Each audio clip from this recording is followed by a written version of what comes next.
Vous avez été nombreux à regarder ma dernière vidéo sur les mensonges de notre cerveau et je vous en remercie. Il existe un autre frein à notre développement et à la prise de bonnes décisions, j'ai nommé la peur. Nous allons voir aujourd'hui les 6 peurs fondamentales qui nous affectent tous. Cependant, elles ne nous infectent pas toutes de la même façon. Elles nous empêchent d'atteindre nos réels objectifs si nous n'apprenons pas à les contrôler. La peur est une émotion que nous ressentons tous. Elle est déclenchée par la perception d'un danger réel ou imaginaire. C'est une réponse instinctive qui a joué un rôle dans la survie de notre espèce, notamment à l'âge de pierre. Mais qu'est-ce qui se passe exactement dans notre cerveau lorsque nous avons peur? Notre cerveau est une machine complexe et magnifique. Lorsqu'il perçoit un danger, une petite partie de notre cerveau, l'amygdale, s'active. Elle est notre centre d'alarme émotionnel. En parallèle, le cortex préfrontal, qui est notre centre de commandement pour la prise de décision, évalue la situation. Et notre hippocampe, qui est le siège de la mémoire, excusez-moi, ce n'est pas cette photo-ci, c'est plutôt celle-là. Eh bien son rôle est d'ajouter du contexte en se rappelant les expériences passées.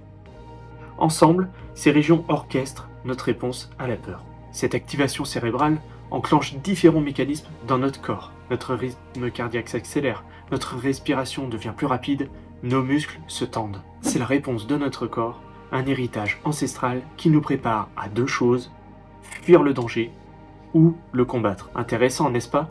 Mais toutes les peurs ne se valent pas, et c'est ce que nous allons voir. Il y a les peurs rationnelles, celles qui répondent à un danger réel et immédiat, comme craindre un animal sauvage si vous vous trouvez face à lui.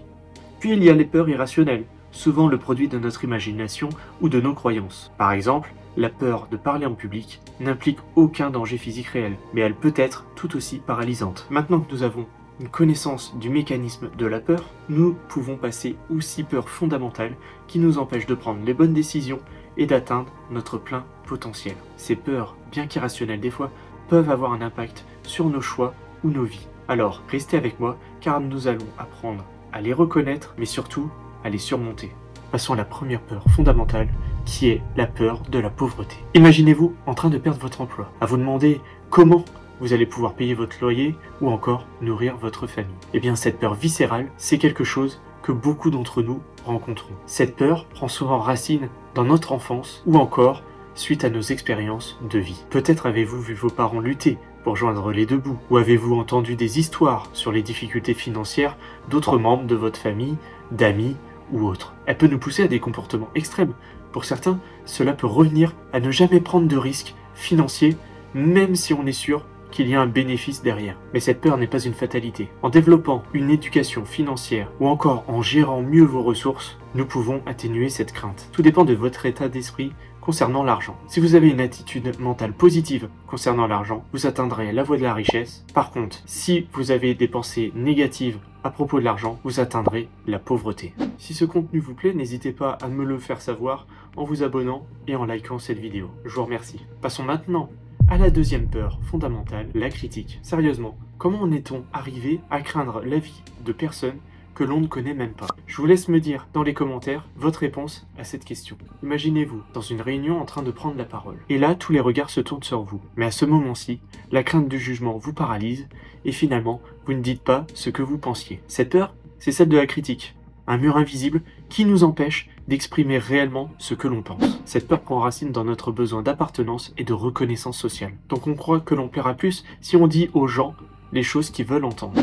Mais c'est faux. Cette peur est très souvent marquée par des expériences négatives passées, comme des moqueries à l'école ou encore des réflexions au travail. La peur de la critique peut nous amener à éviter de prendre la parole, à ne pas faire part de nos décisions ou pire, à abandonner nos rêves. Mais il est possible de surmonter cette peur. Cela commence par améliorer votre confiance en vous et surtout à oser votre singularité. Chacun a le droit de s'exprimer sans crainte. En travaillant sur notre confiance en nous et en accueillant les critiques de manière constructive, nous pouvons briser les chaînes de la peur et nous épanouir pleinement. Passons à la troisième peur, qui est la peur de la mauvaise santé. Imaginez-vous constamment inquiet pour votre santé, interprétant chaque petit symptôme comme ceux d'une maladie grave. Tout ceci peut être un fardeau pour notre santé au quotidien. Cette peur est souvent alimentée par des expériences personnelles ou des histoires de proches touchés par des maladies. Elle peut aussi être renforcée par un flux constant d'informations médicales ou encore d'études qui sont alarmistes. Cette peur peut causer un stress constant et une anxiété affectant notre bien-être mental et physique. En général, l'homme craint la maladie parce qu'on lui a dépeint de manière terrifiante ce qui lui arrivera quand il mourra, mais aussi parce qu'il associe cela à éventuellement de grosses dépenses. Un médecin réputé estimait que 75% de la clientèle des praticiens souffrait d'hypocondrie. Prendre soin de notre santé est important, mais vivre dans la peur constante n'est pas une solution. Encourageons-nous mutuellement à adopter des habitudes saines et à aborder les préoccupations de santé de manière positive et proactive. Passons ensuite à la quatrième peur, qui est la peur de la perte de l'amour. Vivre avec la peur constante de perdre ceux que vous aimez, que ce soit un partenaire, un ami proche ou un membre de la famille, en voilà une source de stress. Surtout à notre époque, cette crainte peut créer un sentiment d'insécurité et d'anxiété dans nos relations les plus chères. Des expériences passées de rejet ou de perte, ou encore une faible estime de soi qui nous fait douter de notre valeur aux yeux des autres, peut nous amener à ce sentiment. La peur de perdre l'amour peut nous amener à une dépendance émotionnelle excessive, ou encore à la jalousie ou autre. Cette peur affecte profondément notre bien-être mental, notamment car elle peut nous procurer de l'anxiété, du stress, voire même nous amener à une maladie mentale, à savoir la dépression. Il est possible de surmonter cette peur en renforçant notre estime de soi,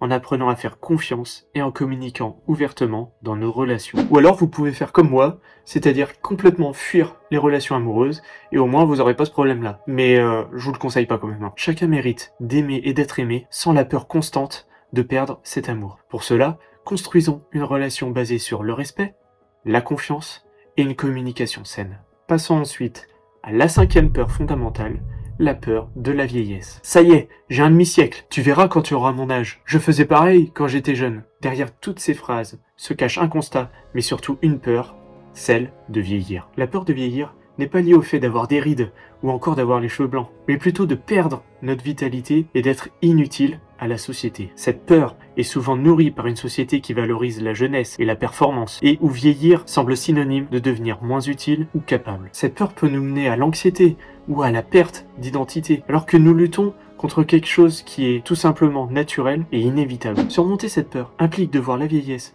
comme un processus naturel et de trouver de la valeur dans toutes les étapes de notre vie. Pensez à toute cette connaissance emmagasinée, cette sagesse qui vous fait gagner un temps inconsidérable pour beaucoup de choses, vous empêchant certaines erreurs, car vous les avez déjà connues, etc. La vieillesse est un état d'esprit que l'on peut utiliser comme une force ou comme une faiblesse. Dites-vous bien que nos objectifs les plus grands ne sont jamais atteints avant l'âge de la quarantaine. Vous vous rapprochez donc de cet épanouissement. Vieillir doit être vu comme un privilège, car effectivement, certains ne l'atteignent jamais. Encourageons-nous à célébrer les différents âges de la vie avec leur lot de défis, leur lot de récompenses, et à construire une société qui respecte toutes les générations. Et la vieillesse mène inévitablement à notre sixième peur, qui est la peur de la mort. La mort est souvent une réalité inéluctable à laquelle nous évitons de penser. Pourtant, la peur de la mort nous accompagne, influençant nos choix et notre perception de la vie. Cette peur est notamment enracinée dans l'inconnu. Effectivement, qu'est-ce qui se passe? Qu'est-ce qui va m'arriver après la mort? Mais aussi dans la crainte de perdre nos relations et notre existence. La peur de la mort peut nous amener à éviter de prendre des risques ou à vivre notre vie